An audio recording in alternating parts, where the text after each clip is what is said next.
কোনো রাজনৈতিক সুবিধা আদায়ের জন্য আমরা নির্বাচনটি দল গঠন করিনি।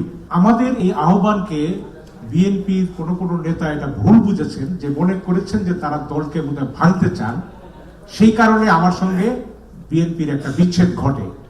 কিন্তু বাস্তবে সাধারণ মানুষ যে গণঅভ্যুত্থান চেয়েছিল বা রাজনৈতিক দলগুলো যে গণঅভ্যুত্থানের কথা বলেছিল, সেই গণঅভ্যুত্থানটি অরাজনৈতিক গণঅভ্যুত্থান অথবা অরাজনৈতিক ছাত্রদের নেতৃত্বেই সম্পন্ন হয়েছে। তা আমার এখানে বিএনপির কাউকে দোষ দেওয়ার কিছু নেই।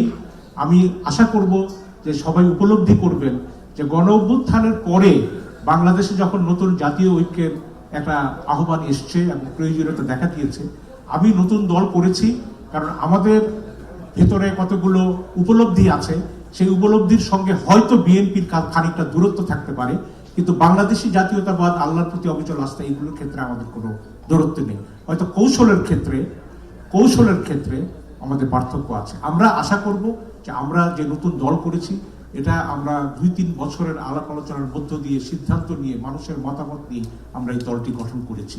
এবং এটা বিএনপি আমার ব্যাপারে যে পদক্ষেপ নিয়েছে, সেই ব্যাপারে আমার বিএনপির ব্যাপারে কিছু বলার নেই। আমরা এই দলের সংক্ষিপ্তে পরিচিত হচ্ছে যে পিবি।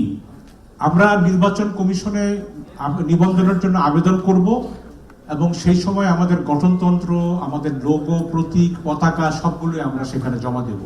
সেই জন্য আমরা কিছুটা সময় চাচ্ছি, যেহেতু নির্বাচন কমিশন আরো 2 মাস সময় বাড়িয়েছে নিবন্ধনের আবেদনের সময়সীমার জন্য, আমরা সেইগুলো আমরা ইয়েতে করব। অবশ্যই আমাদের পরিকল্পনা আছে সবকিছু আমাদের করা।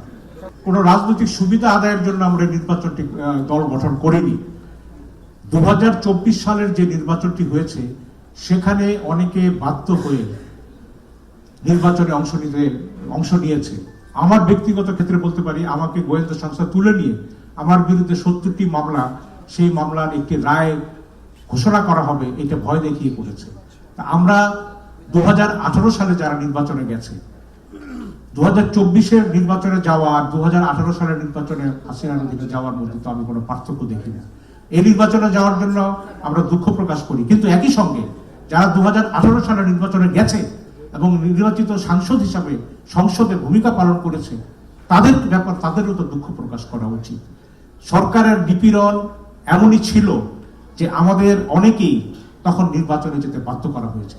এবং আপনারা এটাও লক্ষ্য করবেন যে ছাত্র সমন্বয়কদের আন্দোলন যখন সুতীব্র হয়, সেই সুতীব্র আন্দোলনের মুখে তাদেরকে যখন ডিবিতে গ্রেফতার করে নিয়ে যাওয়া হয়, সরকারের চাপে তারা আন্দোলনের কর্মসূচি পর্যন্ত প্রত্যাহার করার জন্য ঘোষণা দিয়েছিল।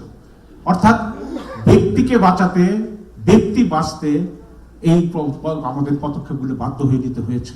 এবং 2018 সালে একটি দল নির্বাচনে গেছে তাদের নিবন্ধন বাঁচাতে। অর্থাৎ আমি মনে করি এখন সামনে যে জাতীয় ঐক্যের আহ্বান আছে, যারা ফ্যাসিস্টদের দোসর গণহত্যায় অংশ নিয়েছে, মানুষের উপর জুলুম করেছে, তাদেরকে বাদ দিয়ে নতুন জাতীয় ঐক্য গড়তে আমাদের সবাইকে লাগবে।